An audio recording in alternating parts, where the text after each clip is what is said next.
aku gak ngerti kok iso do pisah. Tapi berarti nggak sadar kan gitu loh? Nggak ada yang sadar sama sekali. Terus manggil saya, Mas Guntur itu enggak Mas Guntur? Oh iya beda. Saya bilang, oh jelas jalur gini. Kenapa Mas? Kilo dulu ino. Saya kan bilang gitu kan Mas. Tapi teman saya ada yang kena hipotermia, nggak bisa sampai puncak 1. Tapi hipo tapi? Iya hipo 1 waktu sampai mau Sabana 1. Mau Sabana 1. Daripada nanti menua tanpa cerita. Lebih baik muda banyak cerita. Real guys, real emang itu guys.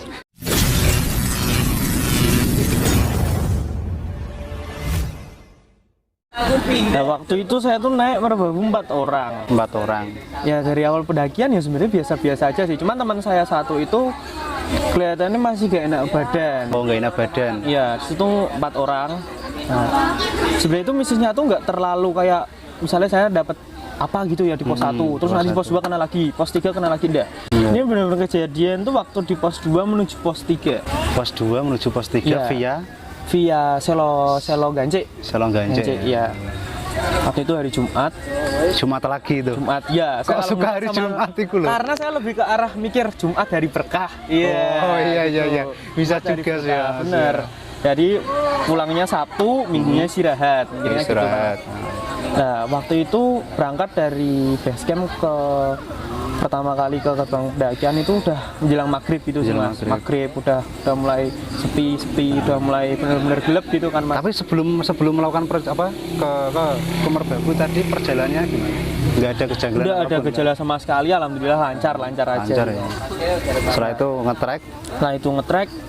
Dapat teman di pos 1 4 orang cowok semua mau ikut bareng. Ya bareng. Tapi kelihatannya mereka nggak kuat kan Mas. Jadi waktu mau sampai pos 2 itu tuh ada pos bayangan. Nah, dia akhirnya berhenti di situ. Pos 2 menuju pos 3 itu lewat jalur yang dimana jalur itu tuh bener-bener apa ya? Belokannya tuh tajam. Belokannya tajam. Ya, terus bener-bener kayak ketutupan ranting-ranting, daun-daunan yang masuk kita rimbun gitu. Ya, rimbun banget. Dan dimana kalau misalnya kita gerombolan lewat ya Mas, kalau satu lewat tapi nggak ada yang tahu itu bener-bener kayak, satunya mana temennya, satunya mana lah gitu. Nah, waktu itu tuh kita mungkin bercandanya keterlaluan ya. Mikir-mikir sambil bilang, lihat tempat ini kelihatannya hebat, apa itu peta umpet bilang kayak gitu. Nek salah sisi saka dhewe ono sing ilang piye. Nah, teman gue bilang gitu. Ada kata-kata itu ya, berarti kata-kata yang benar-benar mungkin enggak disengaja. Terus dijaba sama ya anggap aja itu saya jalan biasa aja menuju pos 3. Itu suasana ya gelap dan saya nggak bawa senter, saya memang nggak suka senter. Tapi teman-teman yang lain bawa senter tapi? Yang bawa senter 2 orang. 2 orang. Jadi satu bawa depanin ndak, satunya bawa depanin ndak. Oh, jadi gitu, selang-seling. Ya. Nah, waktu mau sampai pos 3, ya saya tuh tadi waktu di perjalanan ngerasanya ngomong-ngomongan terus sama teman-teman saya gitu. Ngomong terus gitu. Nah, tapi emang bener-bener nggak ngeliat belakang. Jadi nggak lihat ke belakang berarti hadapnya ke depan terus. Hadapnya ke depan terus. Tetap kayak ngomong kalau orang jalan kan namanya juga kan lagi jalan kan fokusnya ke jalur kan Mas. Ya waktu itu mau sampai pos 3. Itu tuh saya ngerasa salah jalur. Itu saya malah ngambil jalur yang bentukannya tuh kayak prosotan. Dan itu panjang dan itu bener-bener becek. Ya saya nggak tahu ya Mas, soalnya saya itu nggak pakai mapnya buat teman saya belakang. Waktu itu benar-benar belum tahu nih nggak ada teman di belakang. Jadi waktu naik pelan-pelan berangkang kan waktu itu tempat itu merangkak itu ya. Berangkak. Saya kaget waktu lihat belakang. Loh, kalau nggak ada teman-teman saya mikir gitu. Nah di situ sampai saya ngerasa, kok iso ngene iki nopo ngene iki lho Mas. Nah, terus sampai di situ saya masih maksain lewat jalur situ sambil berangkat itu baju saya benar-benar kotor, benar-benar semuanya tuh. Tapi kondisi hujan. Habis hujan. Bahkan rasanya sekarang tuh masih ada vibe-nya yang kemarin di Bodoh itu benar-benar masih kerasa gitu loh Mas misisnya. Nah, waktu itu saya maksain dan waktu itu tuh benar-benar jurang Mas di pos itu, yang jalur itu. Saya sampai mikir, wah ini kalau saya jatuh pasti mati, pasti. Dan itu saya benar-benar di batin apa nganu diucapkan gitu. Batin ucapan juga semua keluar Mas. Wah aku masuk ya mati ya gitu. Sampai itu benar-benar saya nangis bener-bener kayak pasrah gitu loh Mas. Sampai akhirnya saya doa minta tolong teriak-teriak. Lah, entah saya lihat atau enggak ya tiba-tiba ada tali di sebelah saya, tali tambang kan. Untuk membantu ini kan. Ya, mikir saya di atas ada orang. Mungkin ngelempar kah atau apa. Lah, saya tarik kan itu tarinya. Alhamdulillah karena ada talinya itu saya bisa naik ke atas. Naik ke atas tuh saya ngerasa ditarik. Kalau saya yang ngerasa ditarik. sampai atas. Talinya itu tuh ternyata keikatnya di pohon. Sumpah demi Allah. Tapi panjang nggak itu? Nggak dibilang panjang, pokoknya waktu talinya ngelember ke bawah itu nggak kelihatan dari atas. Apalagi kan gelap kan mas. Ya saya ikutin aja talinya tarik. Saya bener-bener terima kasih kalau ada orang. Talinya diikat di pohon. Nah itu tuh siapa sebenarnya gitu loh. Sampai itu bener saya zikir, saya bener-bener minta doa, pokoknya semua saya ucapin zikir gitu tuh. Sampai saya nunggu teman saya 1,5 jam itu baru datang. Itu baru 1,5 jam. Di pos berapa tadi? Di pos 3. Di pos 3 nunggu teman tadi. Pos 3. Teman saya kelihatan dari jauh kan itu kalau ada center terus manggil saya, Mas Guntur itu enggak Mas Guntur? Oh iya beda. Saya bilang, oh jelas jalur gini. Kenapa Mas? Kilo dulu ino. Saya kan bilang gitu kan Mas. Jalur situ jalurnya jelek ya. Akhirnya teman saya kasih tahu lihat jalur sini akhirnya naik. Terus saya cerita, "Loh, sing lainnya mana?" Aku juga tahu Mas. Wong tadi itu waktu di perjalanan apa itu center saya itu mati. Center saya mati, dia cerita ke saya. Nah, terus saya mau minta bantu di Mas Oni, namanya yang ketinggalan 2 orang itu Oni sama Satrio. Nah, waktu saya melingkar ke belakang nggak ada siapa-siapa Mas. Wong saya kira itu di depan ada Mas Gutur. Dia bilang gitu. Jangankan kamu loh Fit, aku ini pas tekan dhuwur iki ya, mikir gak ono kanca sapa-sapa. Wah aku langsung madeg Mas ngono. Nah waktu itu mukanya dispecat Mas, aku sama teman gue. Lah piye? Kita mau minta tolong balik atau nunggu? Nunggu aja Mas. Akhirnya nunggu sekitar setengah jaman baru teman saya itu 2 orang datang. Yang 2 orang tapi nggak misah berarti ya? Nggak, itu soalnya mungkin karena kakak adik ya Mas. Itu benar kakak adik. Kakak adik mungkin jadi ada ikatan lama jadi nggak bisa benar-benar dipisah. Jadi sampai itu mereka berdua mukanya pucet banget. Saya tanya, kenapa? Ya aku gak ngerti sirahku ngeluh banget. Bilang gitu, palaku udah pusing banget Mas. Gak mudah mikir apa. Aku gak ngerti kok iso do pisah. Tapi berarti nggak sadar kan gitu loh? Nggak ada yang sadar sama sekali. Dan memang ternyata, oh mungkin kita waktu di pos 2 itu ya. Aku mikir gitu Mas. Tapi udah perkataan itu udah keluar lagi ketika kalian kumpul kan? Iya, keluar kata kumpul. Terus akhirnya kamu buat camp di situ atau lanjut lagi? Lanjut Mas, tapi sebelum lanjut itu saya sama temen nyari ranting. Ranting itu bener-bener ranting yang di pohon-pohon yang bisa buat tali-tali gitu loh Mas. Itu bener-bener carrier sama orangnya sama saya itu talin semua 4 orang. Ya. Jadi tidak ada yang pisah sama sekali waktu itu. Oh berarti bareng terus ya. Apalagi saya sama teman-teman saya itu tipe kalau daki itu sean sebenarnya nggak boleh. Sebenarnya kalau kamu mendaki orang 4 ya kamu saya puncak ya kalau bisa 4 orang, tidak ada yang pisah, tidak ada yang duluan. Namanya aja muncak bareng-bareng, naik bareng, turun bareng kan. Apalagi kan ya kelompok kita sendiri kan berangkat dari awal kan gitu. Ya alhamdulillah sampai puncak.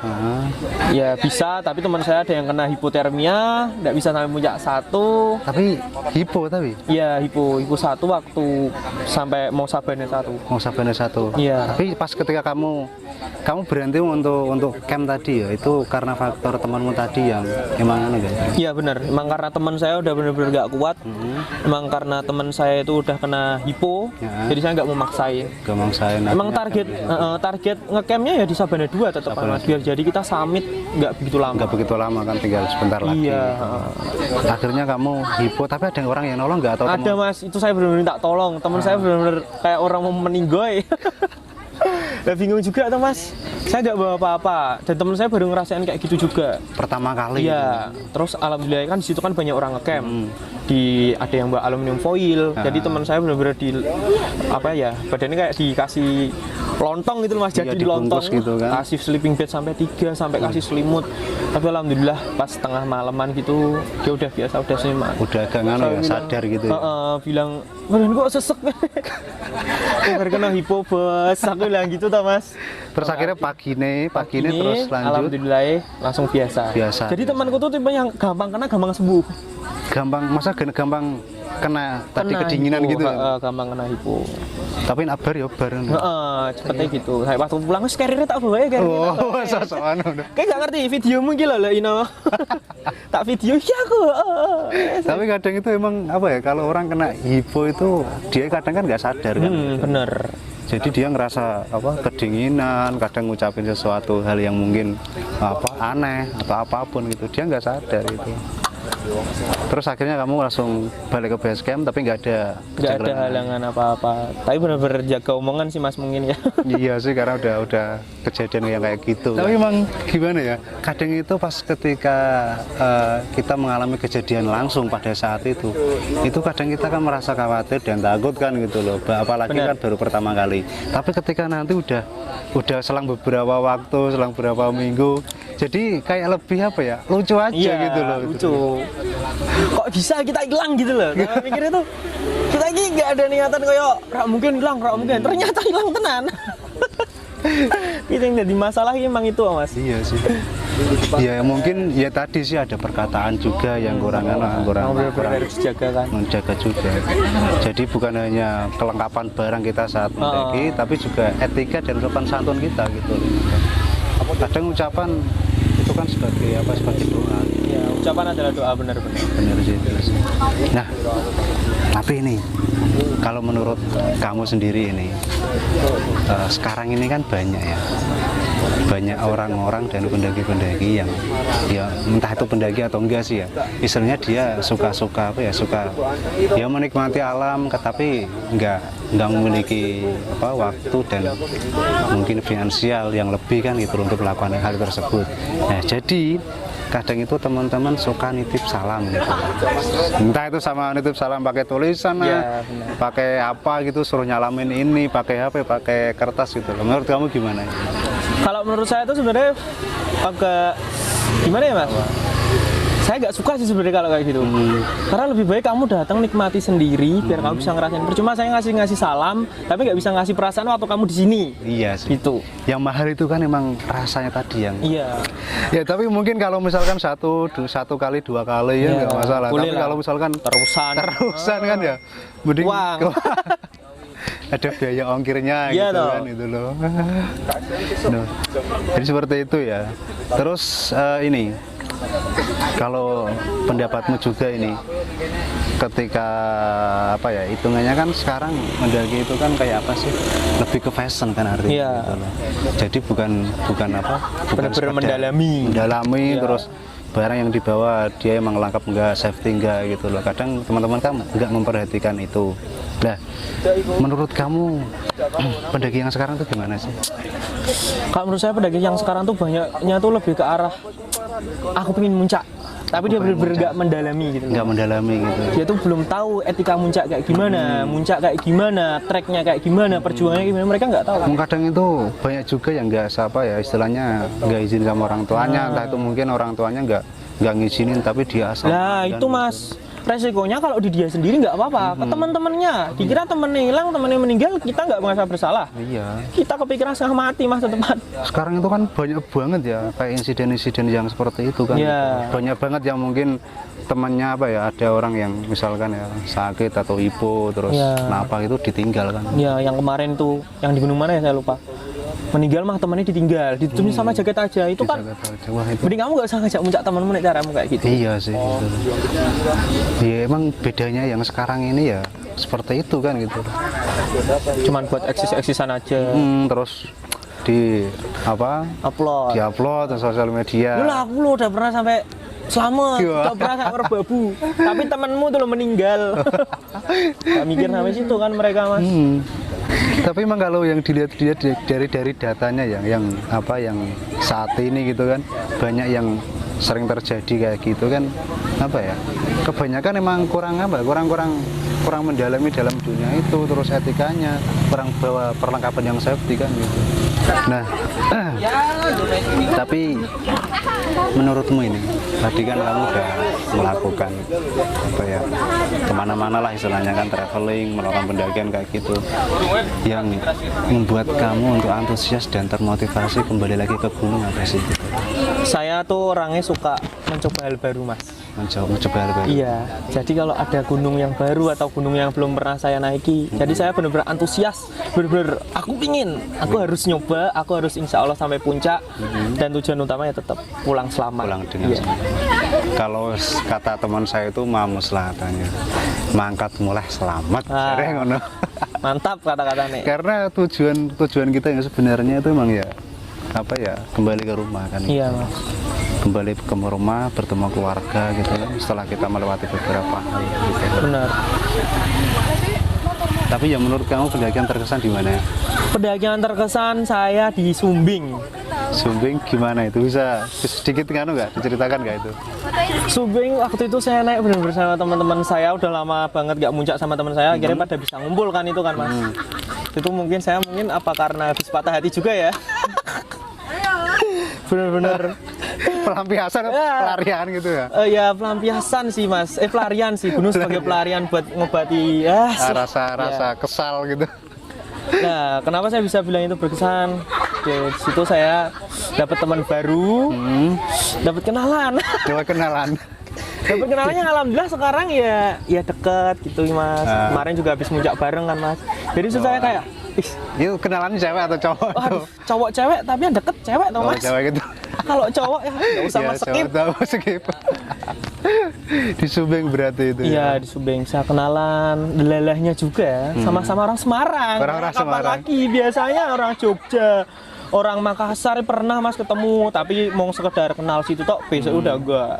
Iya sih, sama-sama Semarang kan deket kan gitu. Sabilah kalian. Iya di Sumbing ya. Tapi untuk kedepannya ini gimana? Pesan apa ya? Istilah apa ya? Harapan kamu? Harapan saya kalau buat para pendaki ya, kalau kalian benar-benar ingin daki, kalau kalian benar-benar nikmati gunung, lebih baik kalian benar-benar ngikutin step by stepnya, benar-benar kalian belajar dari awal. Jangan hanya aku pingin, tapi nggak tahu caranya, tapi nggak tahu gimana akibatnya nanti. Jadi benar-benar kalian safety dari awal, nggak usah terlalu terburu-buru langsung gunung yang tinggi, langsung yang awal aja pelan-pelan. Ya, semua kan dari nol, nggak bisa langsung. Ya walaupun kadang ada orang 1-2 langsung naik ke gunung tinggi, tapi itu resiko. Itu bisa orang buat jera juga. Jera dalam arti aku gak muncak ternyata kan, muncak gini capek. Ya karena kamu salah milih gunung. Kalau kamu milih gunung yang buat orang pemula ya enggak. Iya sih. Jadi hitungannya kan apa ya? Ya step by step lah, dari yang terendah dulu, nanti beranjak yang ketinggian gitu loh. Kadang ya kalau misalkan kita langsung ke gunung yang tinggi ya emang apa ya, kaget Mas. Oh ternyata gini ya. Gitu. Kaget, capek, dan kebanyakan nggak sampai puncak. Karena emang apa ya, ya itu tadi langsung ke yang tinggi kan. Kalau misalkan ada yang ngajak kan gitu, mungkin ada yang ngajak, yang meracuni, yang mengenalkan ya setidaknya adalah salah satu dari dia di antara tim dan kelompok tadi yang bertanggung jawab gitu loh. Oh ini baru pertama kali, jadi kita emang harus dampingin terus gitu kan. Itu bisa jadi juga kan. Iya benar. Jadi kalau misalkan kita lepas sudah nanti muncak, ya udah muncak aja gitu loh, tanpa didampingi ya hasilnya tadi kesalahan fatal itu gitu sih. Kalau untuk diri kamu sendiri apa harapannya ini? Harapanku, aku pingin sampai puncak Mameru. Mameru, catat guys. Pingin muncak sampai Mameru. Ya sebenarnya tergantung sih Mas. Apalagi kan saya juga kerja, juga mikir waktu. Jadi naik gunung boleh, tapi profesional. Kerja, naik gunung ya naik gunung. Jangan terlalu memaksakan. Enggak jangan sampai liburanmu mengganggu waktu kerjamu. Nah, bener. Apalagi kalau orang yang muncak tapi kesusu pulang kayak dalam arti aku sok kerja. Makanya kamu harus ngatur waktu sepinter mungkin. Tapi kadang kan kalau misalkan kita planning kadang gagal kan gitu. Gimana itu? Takdir Mas. Takdir makanya. Jadi awal-awal kita udah nanti gini ya, kita mendaki bareng 10 orang misalkan, nanti di planning 1 bulan, tapi lama-kelamaan pas hari mau hari ya udah hilang semua, tinggal 1 orang kan gitu. Sering banget itu. Oh mungkin itu ya faktor kamu tadi mendaki seorang. Ya, salah satunya itu. Salah satu, dan itu menurut saya paling utama sih. Banyak omong doang tapi nggak ada aksi. Mending kamu diem, itu aja deh Mas. Tapi emang sekarang gitu sih. Jadi kalau kita udah kerja, artinya kan udah umur ya mungkin udah diharapkan sama orang tua kan. Apalagi orang tua kadang sekarang udah mikirnya jauh kan gitu loh. Jadi kudu kerja ngene-ngene. Nah, semakin kesini kita mengalami beranjak ke dewasa, itu kan waktu semakin terbatas, teman juga kadang udah pada kan dia melakukan kesibukannya sendiri gitu loh. Benar. Kadang emang faktornya di salah satunya ya itu gitu loh. Makanya waktu kita masih muda keluar, jangan Mumpung masih hanya di muda kota. Daripada nanti menua tanpa cerita, lebih baik muda banyak cerita. Real guys, real emang itu guys. Jadi mumpung masih muda, Iya benar. masih banyakin muda. berpetualang, pengalaman, cari banyak pengalaman gitu. Ya, daripada nanti tuanya nyesel, nggak pernah kesini, nggak pernah kesana. Kok aku waktu muda nggak kesini ya? Oh, iya. Kok waktu aku muda nggak pernah nyobain ini, nyobain itu? Nyeselnya tuh di akhir. Nah mungkin itu ya guys yang bisa kita pelajari lah, kita obrolin, kita saling sharing seperti itu satu sama lain, dan bisa berjumpa kembali di lain waktu. Tapi sebelum itu jangan lupa harus ikuti kami terus di Jurnal Ekspedisi. Jangan lupa subscribe. Jangan lupa subscribe, like, dan komen. Oke, salam dari saya dan Mas Guntur. Saya akhiri. Wassalamualaikum warahmatullahi wabarakatuh.